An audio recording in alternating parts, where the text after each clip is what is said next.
everybody. I'm Elsbeth Jensen-Otsu. I'm a GI and hepatology doctor. I'm currently practicing at Idaho Gastroenterology or IGA in Boise.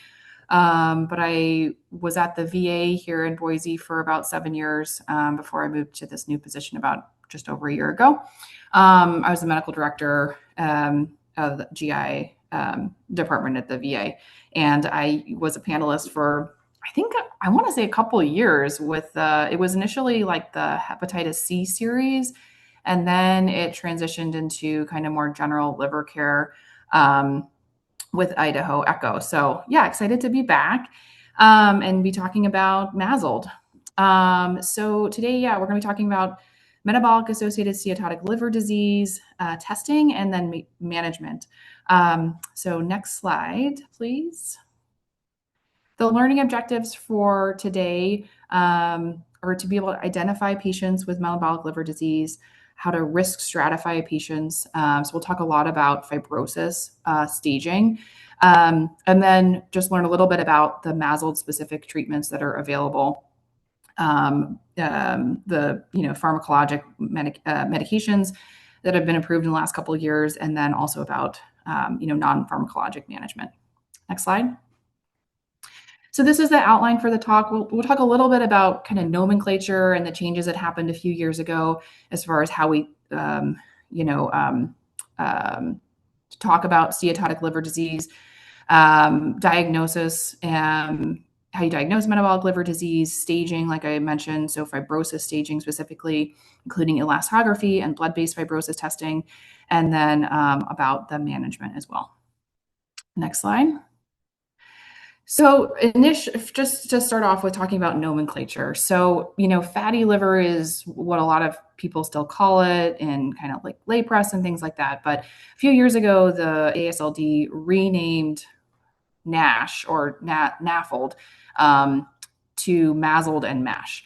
And in addition to that, kind of came up with this other nomenclature to differentiate steatotic liver disease.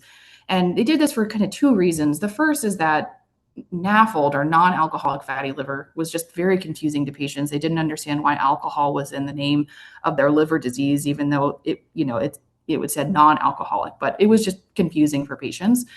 The other reason is that there are a fair number of folks who have metabolic risk factors for steatotic liver disease, but they also drink, enough that's contributing to their liver issues. So there really wasn't a good, official medical term for these people. I used to call them ASH-NASH, which really was, not a real diagnosis, but it kind of described, people who have metabolic liver disease, but then also, drink. So now we have a new term, and we call that MET-ALD.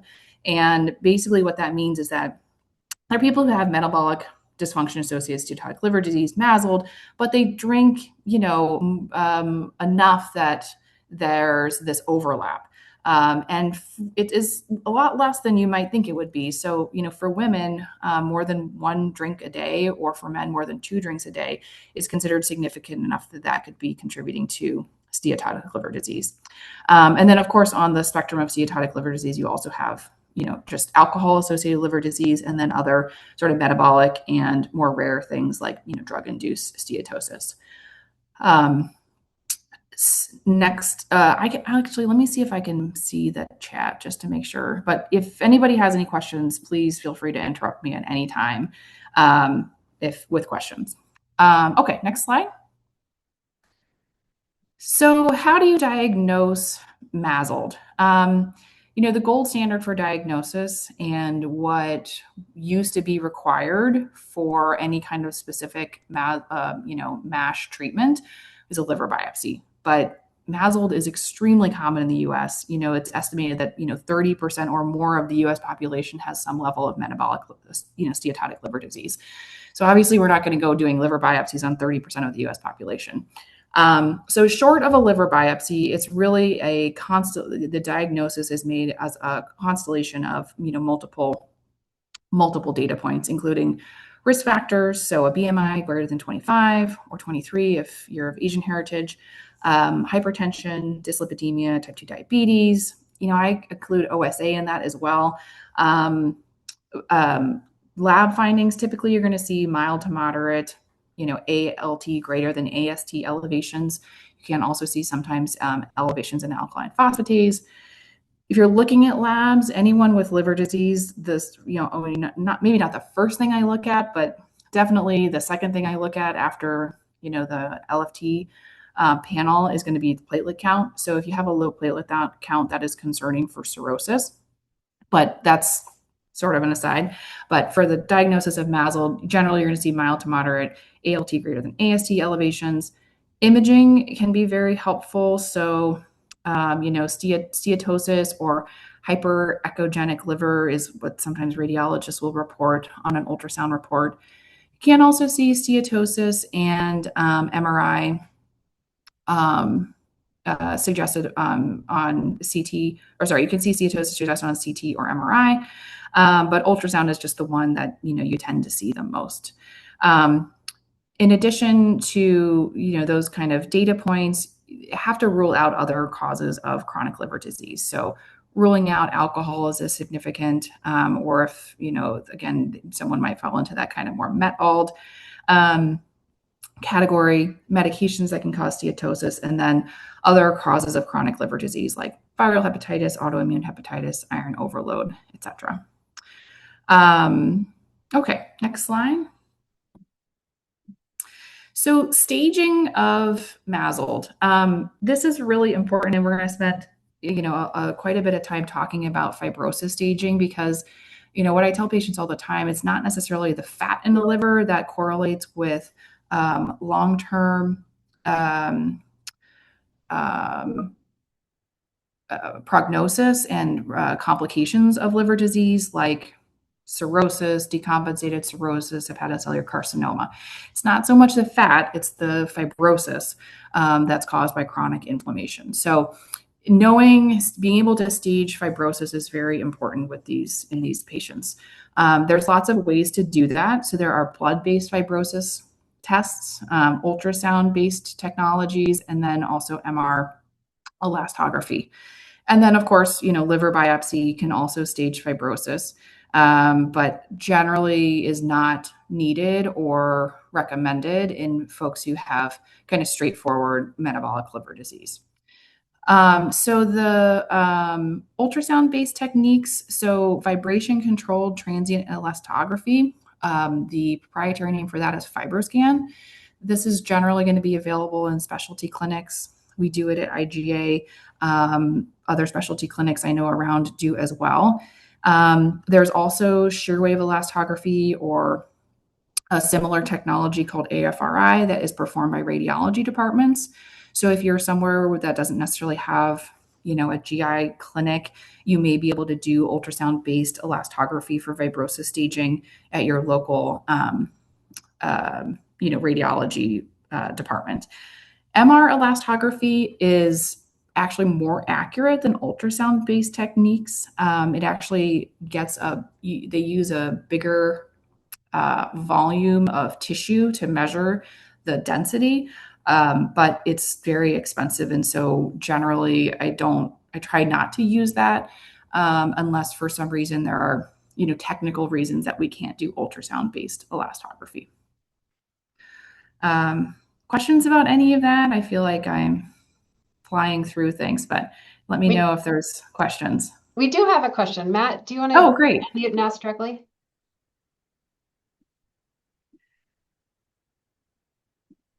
I copied the last thing on my clipboard, so that's not the question, actually. Sorry. When you said blood test, are you talking about like the FIB-4 score, or is there some other biomarkers that we're looking for? Yeah, I actually have a separate slide just about blood tests. So good. Hold off on that for now. Okay, never mind. I have one more question, if that's okay.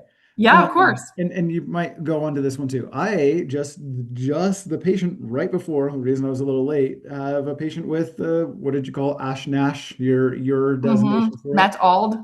Yeah. I like Ash-Nash though. It does have a nice ring to it. Thank you. The Met-Ald. Clinically, differentiating between the two, is there different? I know, like, hey, if it's more metabolic, we're going to say like weight loss and all those things. But other than that, are there really, really separate treatments for when you get into it? Okay. Not But what's really. important in terms of lifestyle modification? Yeah. Okay. Yeah. Okay. Yeah. It's more so lifestyle modification. And, if that someone has met ald, I probably would, see if they can stop drinking and then reassess their fibrosis staging. Because one thing we'll talk about too is active alcohol use can falsely elevate your KPA on your FibroScan. So a lot of times, so for folks with, primarily alcohol related liver disease, I try not to like they've been in the hospital with alcoholic hepatitis or something like that. I try not to FibroScan them for a minimum of 3 months, ideally more like 6 months, because any kind of acute hepatitis or inflammation is going to increase the KPA. And so if you're doing it too early, you're really overdiagnosing their fibrosis stage.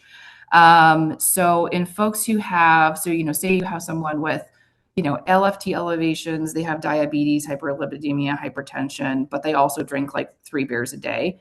I'd say, well, okay, well, let's stop the beer. And then, in 3 months, we can see what your LFTs are and then do a FibroScan. Um, that's easier said than done for some people. I mean, especially, yeah. But that's, I think, the ideal sort of diagnostic um, um, order of things. Great, Can thanks, I jump in with a Yes. question too? Yeah. I was thinking along the same lines as far as the alcohol piece and it being so difficult to sort out Mm-hmm. because we're relying just on their history. Um, Mm-hmm. do you do you ever quantify or try to quantify their alcohol use? I've seen like Yeah. increasingly used like a phosphatidylethanol as a way to get a sense of average historical alcohol use. And then as a related question, in patients with MASLD, is the advice I should be giving them zero alcohol whatsoever? So the first question, as far as like, do I ever quantify alcohol use? Yes, all the time. Um, the PEth test or the phosphatidylethanol I order on folks who, for various reasons, but particularly for folks with alcohol predominant liver disease who, their LFTs aren't getting better, or we're thinking about referring them for transplant. Or yes, for folks who have what, suspicious met ald, but you're really not sure if it's met ald, maybe it's just, primarily alcohol. That's really helpful because if their PEth is like 250, then that's a very that's an easy diagnosis to make. So I think that's a very useful test. The second part of your question I already forgot. Sorry, what was the second part? It was about whether we should be counseling patients to avoid all alcohol if they have any MASLD. Yeah. I generally, what I tell people is, if anyone with chronic liver disease, that alcohol is just adding fuel to the fire. So, if you have cirrhosis, it's zero alcohol, right? Forever and ever. If you have chronic liver disease, whether it's metabolic liver disease or other kind of chronic liver disease, alcohol is such a pervasive, socially important thing for a lot of people. So I try not to be like, super extreme, but I tell people, I think it's, the party line would be not recommended, but, a rare drink for a special occasion or something like that is probably okay. But I think, it's really tough because I think if you take like a too hard line of a stance, then I think, you know, I find that it doesn't help your patient rapport and other recommendations that you might make. But it's generally, not recommended. Perfect. Thank you. Yeah. Other questions? No? Okay. All right. Let's go to the next slide then. So we're going to talk a little bit about ultrasound-based elastography and FibroScan because I think that's what's most available in the community. And I think there are, some misperceptions about FibroScan and some kind of good things to know from, from primary care perspective. So FibroScan, non-invasive fibrosis testing, pretty good sensitivity for detecting an advanced fibrosis or cirrhosis, very good at ruling those things out. So with a low number. So I think it's helpful for those sort of extremes of the spectrum. So it's not so good at differentiating, like say like F2 from F3. But it's a very good test, and it's become widely used in the liver community for sort of various indications, not, for including, diagnosing clinically significant portal hypertension non-invasively, and lots of other things as well. So, and basically what it's doing is it's measuring liver density. Next slide. So what it does is, FibroScan, the probe of the FibroScan, which is that little white thing where it says the M on it. So there's different size probes, but it's sending what's called a shear wave, which is basically a vibration. It goes through the liver tissue, and then how quickly or slowly that vibration moves through the tissue correlates with density. And so you get a kPa value, which is a density measurement. The other thing that it measures, next slide, is called the CAP score, which is the ultrasound attenuation rate. And this is the idea is that it's sort of a steatosis quantification. It's not super accurate as far as like staging of steatosis, but it's pretty good at saying like, yes, there is significant steatosis, or no, it doesn't look like that. But the like middle ranges again are not necessarily super accurate. Next slide. So confounding factors, I kind of alluded to this before, but there are lots of things that can falsely elevate your FibroScan kPa value or the fibrosis staging. So active alcohol use, inflammation, so, acute hepatitis, hepatic congestion from like right heart failure, and cholestasis. So anything basically that causes, edema or inflammation in the liver can falsely elevate your kPa. Other things would be like, so not fasting, can increase your kPa, and then operator error as well. So FibroScan is it's like a lot of ultrasound based technologies. It's really only as good as the people who are taking the images and interpreting the images. So I would caution for people or places who are not doing these in a relatively high volume. I tend to find results that don't make sense. And it should always be interpreted within the clinical context of all the other data that you have. It's important to note that all of these factors typically are going to increase your kPa. It's really hard to get a false negative or decreased kPa from something like operator error. Next slide. So we use FibroScan to stage fibrosis. The prognosis, like I mentioned before, is really based on fibrosis stage way more than how much steatosis is in the liver. If they're F2 or F3, then they would qualify for MASLD-specific pharmacologic medications, which we'll talk about. And then if they're F4, then we would initiate standard cirrhosis protocol like HCC screening with ultrasound and AFP every 6 months. It can evaluate for steatosis too, but like I said, it's less reliable as far as the measurement for grading steatosis, and it does not replace standard ultrasound as far as your workup of abnormal LFTs, because it's really not looking for structural or biliary changes that your ultrasound is going to be able to find. Next slide. So blood-based fibrosis testing. So I think about these as sort of in two categories. One are the free tests, and then there are these proprietary panels. So I'm not sure what you're saying, Matt. You're muted. I work at a FQHC, so it's like it's not free, but yeah. The FIB4? Well, there are free online calculators. Oh, yes. I get what you're saying. Yeah. I thought you meant the actual blood tests. Sorry. Oh, no. The blood tests aren't free. But for a lot of patients, these are things that are already in their chart. If they've had basic labs, like you're doing a workup for abnormal LFTs, chances are they're going to have LFTs, right? And then, they need a CBC. But these are things that are free calculators that are online. I like the Fib4 the best. That's the one that I use. It's pretty good at ruling out advanced fibrosis with a score of less than 1.3. So 90% negative predictive value.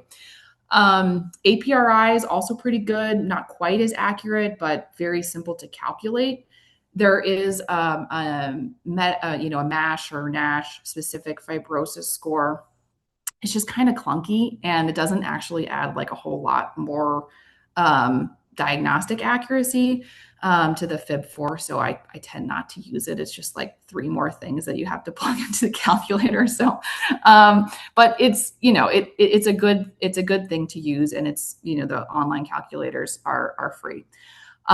These proprietary panels, I don't generally use. They're not recommended in the AASLD guidelines, but if you are somewhere where you don't have access to elastography, there are some insurances, I have been told, that require one of these, like the ELF tests, to get like insurance authorization for MASH specific, medications. So I would use it if I had to, but otherwise I probably wouldn't. I think, FibroScan is better and actually cheaper. And if you're going to use a blood-based fibrosis test, like Fib4 is probably almost as good. So that's kind of blood-based fibrosis testing. Let's see. Okay, next slide. So we're kind of shifting gears now to management. So for non-pharmacologic management, which is super important for patients with metabolic liver disease, the goal ideally is like 10% body weight reduction. That's what has been shown in large studies to improve histologic inflammation and also can lead to some improvement in fibrosis. So 10% total body weight reduction over 1 to 2 years is generally what I tell people is the goal. The diet, typically we recommend the Mediterranean diet. I talk to patients about this in clinic, but I also always offer to refer them to a dietitian if that's something that they, can do realistically. Other diets work too, not quite as great a data as the Mediterranean diet, but I try to caution people against real extreme diets because I just don't think they're sustainable for most people. But when like keto was all the rage like 5 years ago and everybody wanted to do keto, it does work. It's just not, our first go-to and not something that I would generally recommend to people. But there are studies that show that it can obviously induce weight loss. As far as other diet interventions, 2 cups of black coffee a day has been shown actually to improve, outcomes in folks with metabolic liver disease. But it has to be black coffee. It can't be, Starbucks or sweetened beverage, a sugar sweetened coffee. So black coffee a day and a minimum of 2 cups. So I haven't found a whole lot of people who necessarily want to do that, but it is, sort of on the list of, things to consider. Physical activity, even in the absence of weight loss, has been shown to be beneficial as far as outcomes in folks with metabolic liver disease. So the goal is 150 minutes a week. That's generally what I tell people to shoot for. Again, even if it is not necessarily the way that is inducing weight loss. Alcohol, we talked about a little bit, but, I generally tell people to avoid alcohol, 0 if they have, cirrhosis. And then the other caveats if they, short of cirrhosis. Everyone with metabolic liver disease or any kind of chronic liver disease should be immunized for hepatitis A and B. And then optimization of blood glucose and lipids is actually very important as well as for the purposes of slowing progression of liver disease. So, I always make sure I try to make sure that people are following up with whoever's managing their diabetes, whether that's primary care or endocrinology, to make sure their glucose and lipids are optimized. Bariatric surgery, I kind of forgot to talk about bariatric surgery. So, with the GLP-1s, fewer and fewer patients are seeking out bariatric surgery. But that has been shown to be effective, for metabolic related liver disease. And even in folks who have compensated cirrhosis, sometimes it could be considered. Definitely not in folks with decompensated cirrhosis, but minimal or moderate fibrosis, and then even sometimes in folks with compensated cirrhosis, bariatric surgery, could be considered. Next slide. So medications for metabolic liver disease. So we have two medications that are FDA approved specifically for MASH now. And that's only since 2024 that's been the case. So for many, many years, we basically told people, diet, weight loss, maybe vitamin E, but we really didn't have, pioglitazone, which nobody really wanted to take. But that's, pretty much all we have, or bariatric surgery. And now we have two actually FDA approved specific medications for this indication.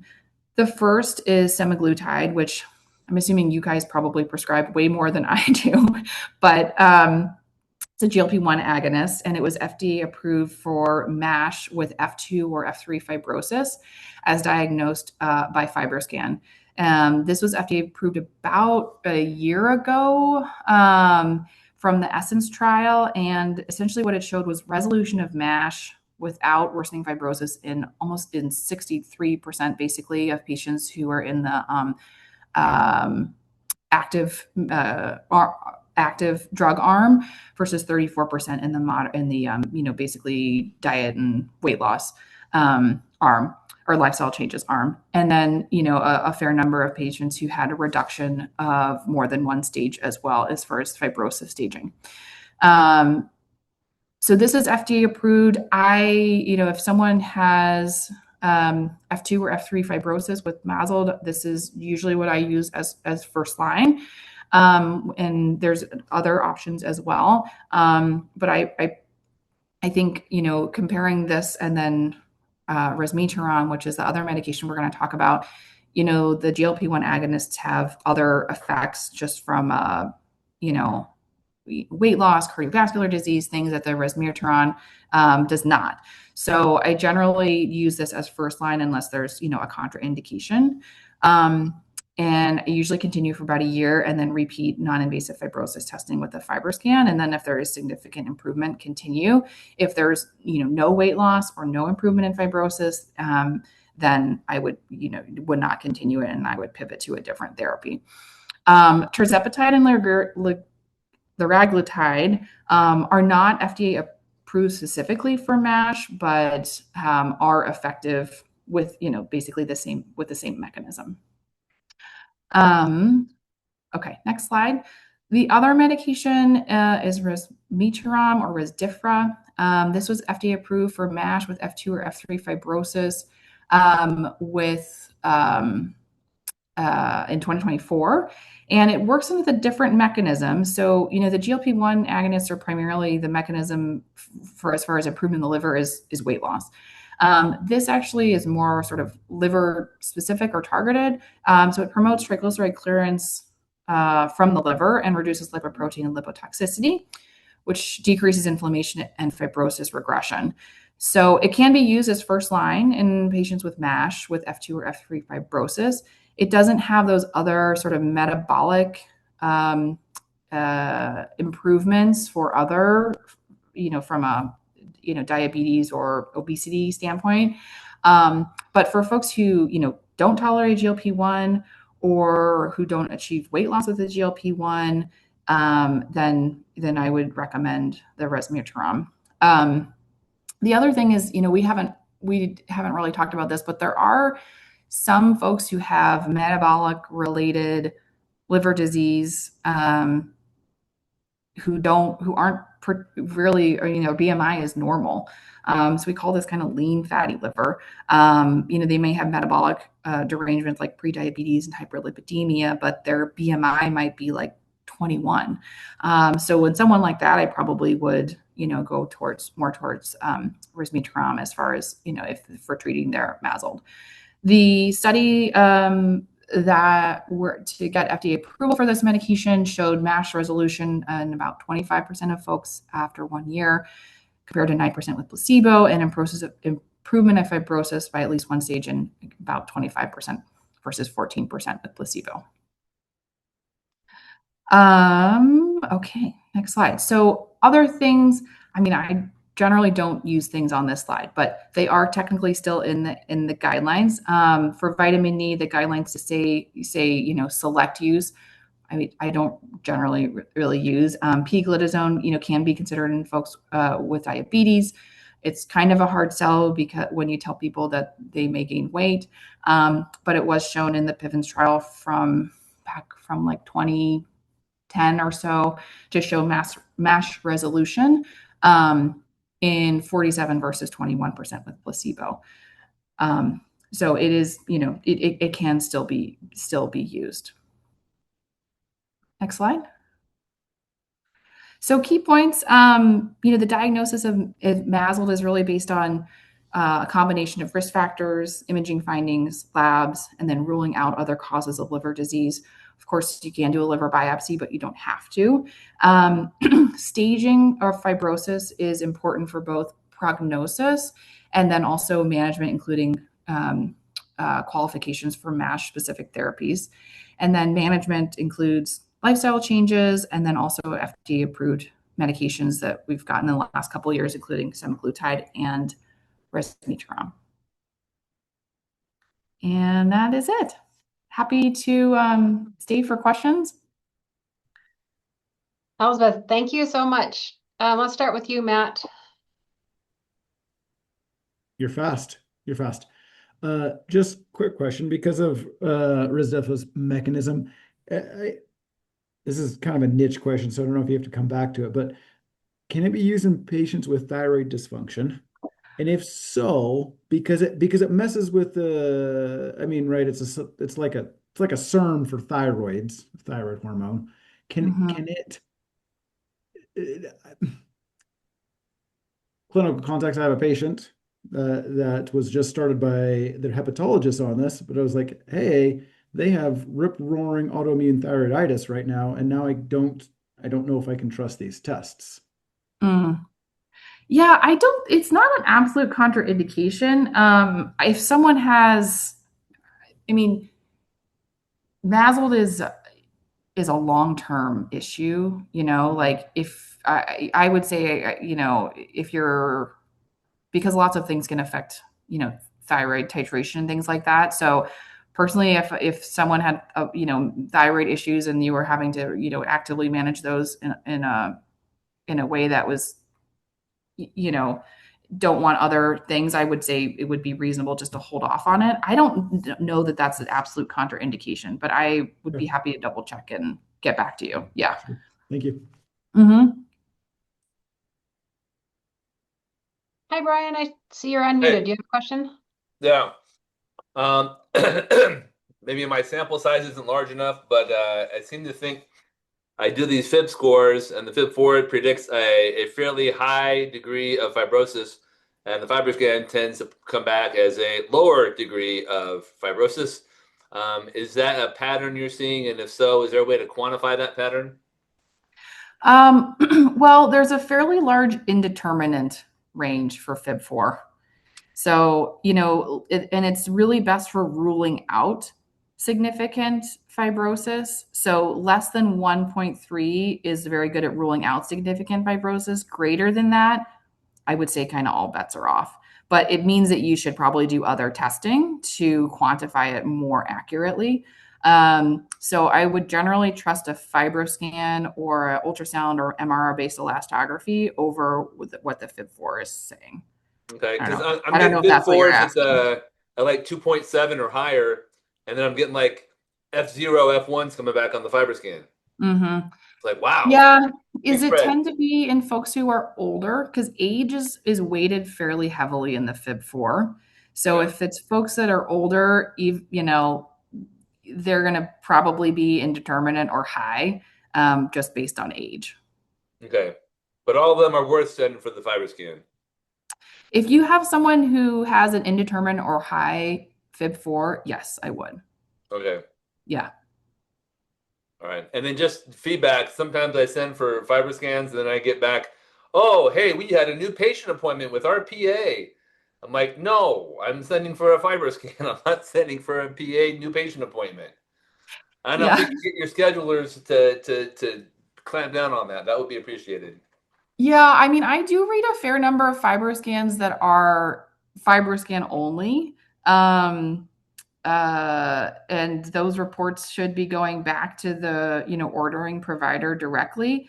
Yeah. If I see a fiber scan and it is someone with in their fiber scan looks like they have cirrhosis, then I usually do offer that patient of the office visit for a consultation. And I'd be interested to hear kind of feedback from you guys. I mean, I was at the VA for a long time, and so it's a totally different, mode of practice. And now I've been in the community for about a year or so, but that is kind of what makes sense to me. But I'd be open to feedback if that's not something that, providers, in the community or all other people, think is appropriate or helpful. Okay. I know for me at least, I'm fine ordering the ultrasound for HCC surveillance with the AFPs every 6 months and tracking out their MELD scores and then kicking them over if their MELDs are climbing. Probably other people are not, but yeah, it's always nice that I get to pull the trigger on a referral versus people pulling the trigger themselves as primary care. Sure. You just see it frequently where cardiology refers to pulmonary for an issue you've already addressed, and it's just waste of resources. Mm-hmm. I hear you. Yeah. I think I mean I'd be interested to know like what the percentage of providers in the community that would prefer the patients be seen versus not. Because I mean I'm fine either way. I mean I don't, I have plenty of people to see with, decompensated cirrhosis, but Yes, it has yes. always felt weird because like patients will call our clinic wanting the results of the fiber scan. So then we're like, well, you have cirrhosis. And then of course they have a lot of questions, so it Yeah. always feels weird to say like, oh, just go follow up with your primary care. Like that feels like, I don't know. Uh, I'm blanking on the right adjective. It doesn't feel great. But I mean, Yeah. if the feedback from the community is like, no, we really don't want them seen as a consultation, then I mean, I'm fine with that. Okay. Good conversation. Thank you. What other questions do we have? You can unmute or just put those in the chat.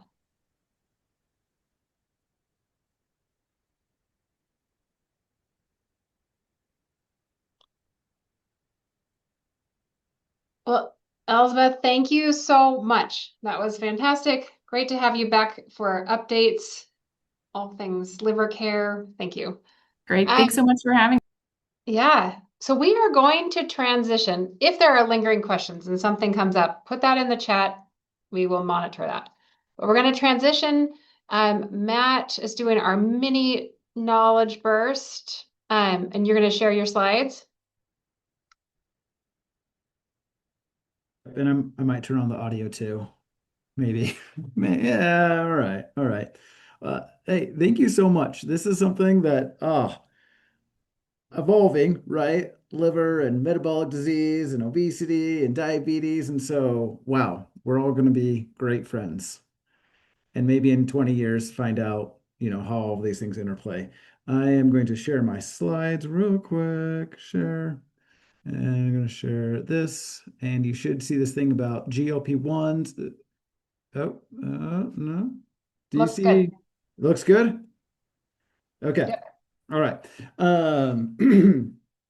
I promise I am not on the payroll of Eli Lilly or, No Disc or any of these other people because I talked about GLP-1s and I'm going to talk about GLP-1s again. And they're good medicines for the right indications, just like everything else. Wanted to first talk about this new hit TV medical drama. I asked ChatGPT to make an ad for it, and it gets worse the longer you look at it. And I think, my job right now is safe from ChatGPT taking over, But realistically, I just wanted to say, like, look, primary care, family medicine, all these things, like, man, doctors and medicine, so cool, so hot. And then we look at preventative care and we're like, it's not as exciting. No one's gonna make a TV drama about like me lowering people's blood pressure. Like, hey, they took the lisinopril, yeah, like their A1C is down. Like, it doesn't have the same jive as Dr. McDreamy. But um, we do preventive medicine because as cool as doing really good compressions and have really exciting things, the more better, the better thing is no CPR in the first place, right? An ounce prevention, one of those things. So, oh, 1 second, let me close this. Um, we have known that there's been this relationship. Oh yeah, also, by the way, let me open this up so I can see. It's not going to be too distracting. So I can see other people if I need to. If someone has questions, just interrupt me. Just raise your hand. Just go for it, right? We've known that diabetes, obesity, cholesterol, all these other things are risk factors for heart attack for a long time. The Framingham Heart Study. Uh, Crazy thing, actually, just a little caveat, a little diversion. It wasn't until 1979 that they really isolated diabetes as its own standalone risk factor for heart attacks. And I'm like, yeah, this seems dumb. We know this. We actually haven't known it for a while. And it's probably because all of these diseases run together, like birds of a feather. No, they're I'm going to use a word incorrectly here. They're pleiotropic, and I even put a slide in this. Pleiotropic and medicine is like where one gene has lots of features, but this metabolic syndrome is closely tied to MASLD. It's closely tied to obesity. It's tied to PCOS. It's tied to hyperlipidemia. And I'm sure that in the future we'll look back and like, man, we were so dumb. It was these, gene components or these problems that we're seeing.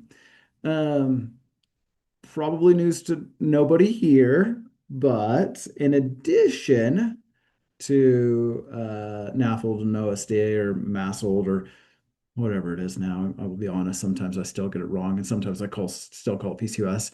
Semaglutide, branded as Wegovy, is FDA approved for secondary prevention of MACE or major adverse cardiovascular events. Um, so, uh, and right, just going back to the kind of idea of pleiotropy, the reasons why it's a contributor is probably because MACE is also multifactorial. I say MACE, and sometimes in this presentation, in this chalk talk, I say heart attack. And it's not just heart attack. It's vasculopath. It's people that have strokes. It's people that have peripheral artery disease. It's cardiovascular death for anything. So there's this polyvascular disease that also plays a part in it. And I guess one of the take-home messages, and maybe we can end early, I don't know, is that GLP-1 therapies are not just glucose lowering, and they're not just for weight management, but they do seem to attack many of the different manifestations of this metabolic disease. So you're saying, Dr. Widdowson, we can treat heart attacks with glucose lowering medication? Like, no, I'm not, but kind of, right? Kind of. Um, so the knowledge up to this point, we have known about this relationship with GLP-1s and cardiovascular outcomes for some time. The LEADER trial in 2016 looked at liraglutide and had this marginal, like really tiny relative risk reduction. And that was just enough for the SUSTAIN trial to say, yeah, we're really going to publish this. And then a lot of people jumped on the bandwagon. I wanted to take a look at the SELECT trial, and I appreciate Dr. Turcott for helping me interpret some of these things. But just as a short introduction to it, this is arguably, I think we'll look back and say this was a landmark study. They took it was around 17,000, 20,000 people And they put them on either GLP-1s or a placebo. And the fun thing about it is none of these people had diabetes. They had liver disease. Some of them had cardiovascular disease. All of them were either overweight, so a BMI of over 27, or obese, a BMI of over 30. Oh, right there. So 17,000. There we go. 17,604 people. And they titrated up on the semaglutide. And the crazy thing, this is just insane to think about. They had a 20% relative risk reduction. Now, I do have to take a little step because I teach residents, and 20% relative risk reduction sounds just insane, and it really is. But that overestimates in people's mind the true, I guess you could say, effect of it. Like if something is somewhat rare and I say I can take away your risk by 20%, it's not crazy. And this short time overestimates it a little bit, but still 20% is crazy.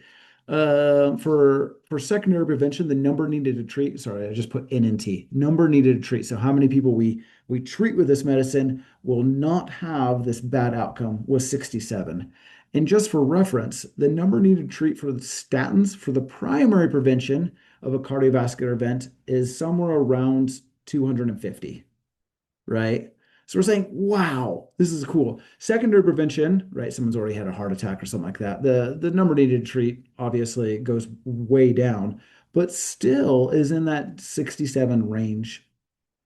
Looking at this, yeah, this is what we saw. The follow time was 40 months. Um, Something interesting about this study, though, that they saw is when they look at the people's body weight and they look at their A1C and they say the changes that they saw was not totally respective. Sorry, I need to go back. Sorry, friends. So when we look at this population, right, where they didn't have diabetes, the endpoint they're looking at is cardiovascular events. So going forward, when you look at that they had a 20% risk reduction in cardiovascular events, the prevailing thought was, oh, that's just because you treated their higher sugars. And this subgroup analysis says, no, it was the same for everyone. That was just because you treated their diabetes. And while their obesity. And while that's true, you would expect the people with the highest, I don't know if I can do a pointer. Pointer? Does this work as a pointer? Pointer. Can you see what I'm pointing at? No? It's really tiny. It's there, I promise. If you look at the BMI line, oh, hey, look, I can draw on it. You see that this hazard ratio for everyone, you'd expect that if it was all on weight loss, those people that were the most obese or who lost the most weight would have the greatest reduction or greatest harm ratio reduction in heart attacks. And no, that was true across the board. Everyone who lost weight, whether they lost a lot of weight or whether they lost a little bit of weight, had a lower risk. Oh, I zoom in. I even do that. Whoops, I forgot about that. Um, and so if weight loss were the primary driver of cardiovascular disease, we would expect that the patients, again, with the highest BMI, would experience the greatest benefit, and we don't see that. The other thing is this, and I feel bad because I was talking to Dr. Turcotte. I asked him like, "Hey, can you interpret this?" And he emailed me last night. He says, "Dr. Whitson, you're interpreting this wrong. This graph in the study." And I'll show you the graph because I was like, "Hey, look, they separate real easy." I'll walk through this graph in 30 seconds. On the x-axis, the bottom one, right here, we see time, and here's where how many people have heart attacks, right? And placebo is here, so more of them are having heart attacks. And semaglutide is here, and less of them are having heart attacks. And of course, I'm saying heart attacks, but I really mean MACE. And I'm crossing out this because I didn't correct that after Dr. Turcotte corrected me. But we do see that it does diverge fairly quickly. Like, we do see that this medicine, when we look at the weight loss, when they've had sustained weight loss, it's around here on. So this does diverge a little bit early. And there's this other paper in Lancet that went over this, and they said, hey, we use these statistical models to say how much of the decreased cardiovascular events were due to weight loss. And I don't know how, they have some crazy analysis says, you know what? Most of it was not, most of the decrease in cardiovascular events were not due to weight loss. They weren't due to just to the A1C, even though none of these people have diabetes. And they weren't reduced just for central fat. Um, there's some other mechanism that's going on. So, and they said that's about 2/3 of the effect had to be some sort of hidden mechanism that we don't know about.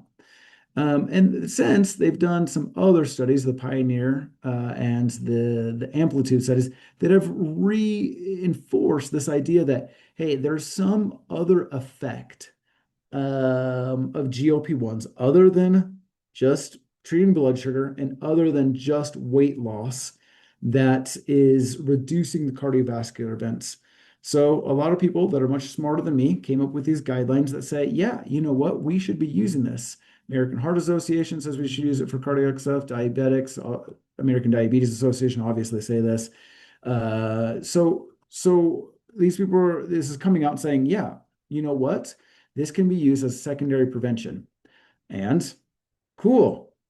That's great. That means that if the FDA approved it, the insurance should definitely 100% cover it, right? Of course. That's not how insurance works. Um, Less than 1% currently cover GLP-1s for cardiac prevention. One neat thing that happened July 1st, and many of us know about this, but I just wanted to go over it very quickly, is Medicare came out with the Bridge program. And I'll just quickly go over this, that if they have Medicare and they have obesity, so we're not talking about type 1 diabetes, not talking about sleep apnea or metabolic MASH, they still call it MASH here. They haven't learned about MASLD yet, or NAFLD, or any of the other acronyms, that they can qualify for this. So I'm not paid by any Medicare reps or any managed care stuff. But if you do have patients that have obesity and have Part D coverage, very big thing that there's a $30 copay for it. Again, not a salesman for it. So here's the stuff. Sorry, we're kind of out of time. Just was really excited to read that paper. Was really excited to share it with the residents. What questions do we have, or any other thoughts? I'll stop sharing. Oh gosh. Stop sharing. I don't know how to make it stop sharing. Oh, there we go. Okay, we're back. Yeah, we have a couple questions or a couple minutes for questions. I just Shelby. wanted to make a comment. Thank you so much, Matt, for doing some updates on the GLP-1 Bridge program, since it's going to be hitting our providers hard and fast here in the next now. Already, we're in it. Yeah, exactly. It's hitting hard. I did want to just clarify that it has to be for patients that have Medicare Part D. If they are just Medicare individuals, they do not qualify for it. Yep. It's all being ran through Humana, as a PBM, and ultimately, patients that have low income subsidy, it's not subject to any of their reductions. So they're still having to pay the $50 out of pocket per month for these medications. And the other thing is it does not go towards their out of pocket expenses. So regardless of where they're at in their deductible and their total out of pocket, it will still be $50 from the beginning of the year all the way to the end of the year. Hey, thanks for that clarification, because it is kind of a pain, right? After you get the $2,100 or whatever, and they're like, oh yeah, my medication, like, oh, not this medicine. Right. It's better than $1,500, but still, to many of my patients, $50 can be a deal breaker, right? Very true. We had a question from Roger in the chat, either Shelby or Matt, if they have Medicare Advantage. So yeah. Oh, Go ahead. Yes, that should be almost all Medicare Advantages have Part D. I don't know. It's hard to say on everything because we're not train insurance, but I've not seen a Medicare Advantage that does not have Part D. Agreed. I think they have to, actually. Right. Yeah. That sounds right. And I mean, I'm sure that we'll find it's not a cure-all, and that's a discussion I have with all my patients. Like, this doesn't create lifestyle change and stuff like that, but it is a heck of a medicine. Yeah. Lindsay? Yeah. Yeah, one of the things, been fighting back and forth with the pharmacies on this because the CMS sent out a letter and it specifically says, doctor, write script, send to pharmacy. Pharmacy, you will submit, you will get a denial. Pharmacy, then tell the doctor that you have a denial. Yeah. Doctor, then submit a prior auth through Cover My Meds after the pharmacy receives the denial, and then you have to put in the bin numbers who cover my meds. I've done this. I got one approved. I got an approval letter last night for the first time. Problem, the pharmacist insisted that it's not their job. They're not going to do it. They're not going to put a denial letter in. They're not going to put a request in. And when I got to Cover My Meds and I put in the bin numbers, I got these warnings flashing at me in Cover My Meds that said, doctor, don't do this. The pharmacist is supposed to put this in, but the pharmacist refused. So I put it in anyway, and I'd ignored the warnings, and yet I still got it approved. Yeah. So my take-home lesson is just write the doggone med in the office at the point of care, submit through Cover My Meds at the point of care as you're writing the script, ignore the CMS letter, and it'll go through. Same experience. And it's bolded, underlined, and in red. Do not do this. The pharmacy will do it. Yeah. And 9 times out of 10, they're automatically connected to Cover My Meds. So if you get a rejection through the insurance, it should automatically send the prior authorization. But the biggest piece there that we have to ensure is that the pharmacy is billing under the correct bin number, because if they're using their Medicare Part D, it will not go through, and the prior authorization will be denied every single time. So it's making sure that the billing information is correct. Yeah, but my order set has the right bin number listed 3 times on the script, in the SIG line, in the notes of pharmacy. It's all over the place. They can't miss it. And Brian, I will just apologize on behalf of all pharmacists. I tend to go above and beyond, so I apologize that the pharmacy that you're dealing with is not really following suit. That is very frustrating. Yeah, and the kicker, today I get another notice from the patient. The pharmacy still won't fill it. And he has a copy of the approval letter. I have a copy of the approval letter. And they're still giving him pushback. I'm so sorry. Yeah. Well, thank you. You're welcome. Yeah, new pharmacy time. That's what I told the patient.